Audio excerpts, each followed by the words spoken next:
Hello everyone, hope you're doing well. Gaijin is celebrating the end of the Second World War. It is the 80th anniversary of it, and that means they have a bunch of events that are going from the 2nd of September until the 8th of September. This includes some decals, decorations, profile icons, and also a returning premium on top of all of this, which is the Tempest Mk.V for Germany, which seems kind of random, but I suppose that's an additional thing. Also, they're doing a bunch of discounts, which is really cool. So basically, there is a 30% discount on all premium vehicles at rank 1 to 4 in the Chinese research tech tree, and 50% discount on starter packs for the US, China, Great Britain, and the USSR on the Gaijin store. As I've said many times, these starter packs are fantastic kind of additions to the game and some of the best value that you will get out of the game.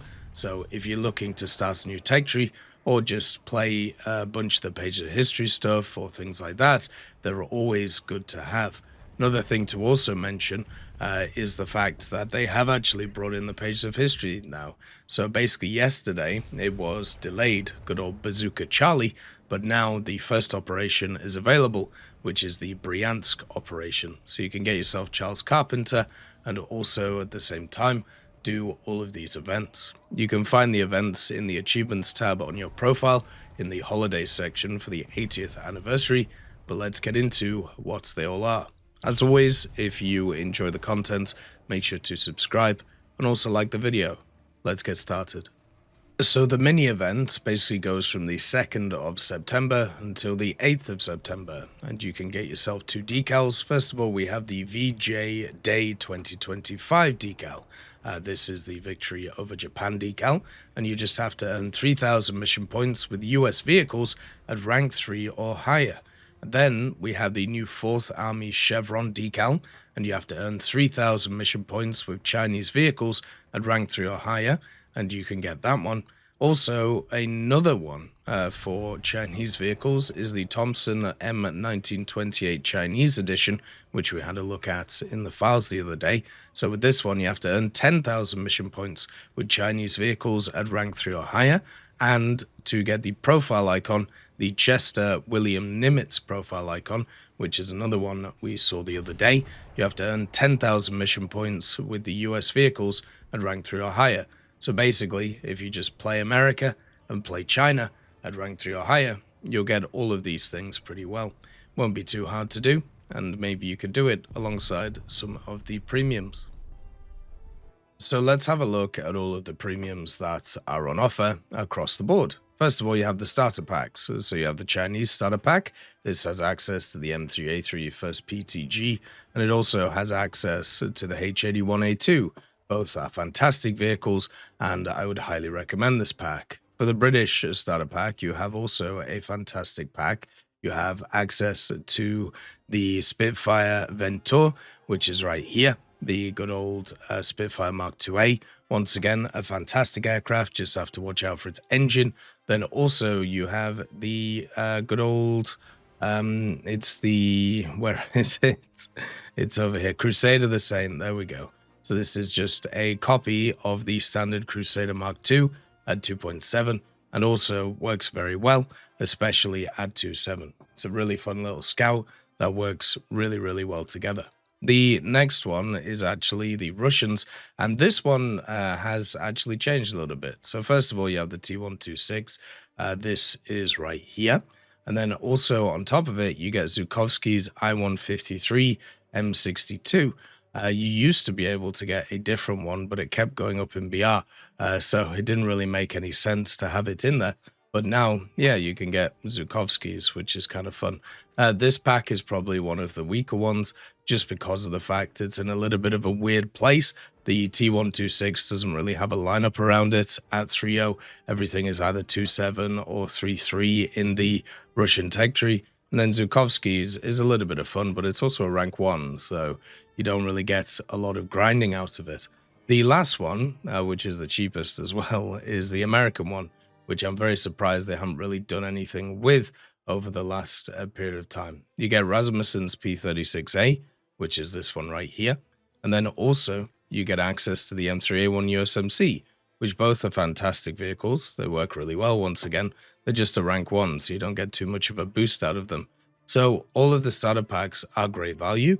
They are well worth picking up, even just for the premium time, which is 7 days. But if you're looking to start a new tech tree, I would highly recommend them. The best ones are Britain and China, but they're also the most expensive. They're still only $7 a piece, but if you really want to actually have some good vehicles to get you through the standard tech trees, they actually work really, really well.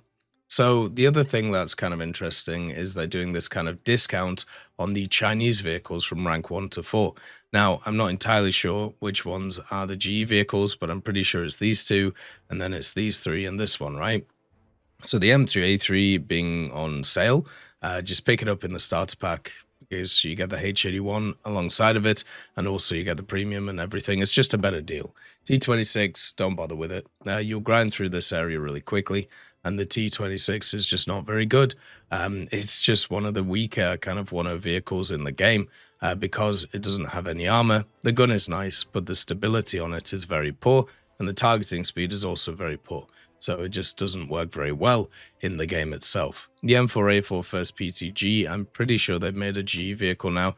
This one is well worth it because you can run it with the M24, you can run it with the M4A4, and then also at rank 3, you have the P47D23RA, and also the Key 44, and the Mosquito, and also the B25, meaning that you can actually up rank this lineup in ground to that if you get into a plane. And what you can do is you can use it to be able to do dailies, do specials, and even do events, such as the one for it. By the way, if you want to see the event stuff, you basically go here. Here's Bazooka Charlie, then go to the holiday section, and here is all of the kind of different things. And you can click track progress, and these will now turn up in your favorited achievements, so it's easier to track. With the M4A4 first PTG, it's an M4A4 with a 50 cal on it, and also with access to a really cool camouflage. Now, this camouflage also sticks around when you put on different camouflages, which is kind of cool. It has the stabilized 75mm M3, which means that you have the M61 shot, which is really nice. You also have access to the artillery support, and generally it's pretty good because of the fact that it has this vertical stabilizer, so you can get the first shot off all the time. And as I said, this kind of lineup has the M4A4, which doesn't have the 50 cal, and then also the M24. You also have the M10 with the buffed reload, which also will help out against a lot of different vehicles. So for me, I think this lineup's really nice, especially with the cast support, which works really well with it. Then you have the M41A3. Don't really understand the purchase of this one. It's just in an awkward space. I feel like this vehicle is just weaker than if you want to pick up the T3485, which recently just got remodeled. The only thing is it's a Scout, but at that point you have the Hellcat, and then I suppose you could have a look at this on the market, but it's probably crazy expensive nowadays. But yeah, you have this at rank 3. I just think it's just worse because you only have access to the AP. You don't have the APDS. You don't have the Heat FS or the Bulldog. So that's why it's low BR. The T3485 is just kind of a bog standard good vehicle, which you can run alongside the other T3485s plus the ZSD. You could also run it as a backup to the M18, which works pretty well since the M18 is quite a good vehicle to start off with. You also have the IS-2 1942, which is also on sale. This is probably one of the more weaker vehicles that you can bring along. The gun is fun, but it has a really long reload, and also at the same time, it doesn't get the Dishka on top, and it's also the old version of the IS-2. And what I mean by that is it's not the 1944, so it doesn't get as good armor as the 1944, and it still has all of the weaknesses. Doesn't even get a top gun, which kind of is sad. Like, if you have a look at this IS-2, you have like this upgraded armor here. You do have the annoying cupola, but you also have access to the D BR471 instead of the B. And the only difference between them is one little BR bracket from 6.3 to 6.7. So it's much better just to kind of get one of the vehicles which is a bit lower, whether you prefer the M41 or prefer the T34, and just run it at that 5.7 lineup and then grind out the 6.7s to run with the 6.3s too. The last vehicle that's on offer right now is the German Good old Tempest. Now, the Tempest is a really fun vehicle. It's one of my favorites when it comes to the game. I really enjoy how it flies. I think it has a very nice engine, which works well with the platform. And with the 420mm, you can do a lot of damage with it. The problem with this Tempest is it doesn't get access to any secondary armaments. And also, even though it gets the engine injection, if you compare it to the British one, which is exactly the same, the Tempest Mk.V that's right here, it also gets access to the 150 octane fuel, which gives it so much more power compared to the other one, and then also all the bombs too. So this vehicle at the same BR is just functionally better than the German one by quite a lot. It has so much more engine power. Now, does that mean that the Tempest Mk.V is no good in the German tech tree? No, it's still fun and it's still enjoyable, especially since you don't have a ton of really good vehicles around this BR anymore. But you also have stuff like the Do335 B2, which is much better at multi-rolling, much better in running in naval and ground, and also bomber hunting, which can be very fun. And also you have stuff like the Ju-288, which when it goes on sale, is a great grinder to be able to get through the whole tech tree. So it's nice to see the Tempest back. You know, they're FOMOing it, but I just don't think it's the best pick for Germany, even though it's one of the better picks for Britain. As always, let me know what you think, and look after yourselves. Peace be with you. I'll see you next time. I'd just like to thank GMG Smiley, CD Beans, Chieftain Mike, EMN3 Galaxy, Tulio Pontecorvo, Brendan Quinn, Carrion Crow, Gus Irenicus, Pyman, Wartinder, Teddy, Daniel Stanton, Martinez, B. Young, Ozzy Panzer, Alan Hacker, Liam Shear, Opium Prime, Lafouche, Sem, Aslan, Uncle Bean, and Derek R. for supporting the channel.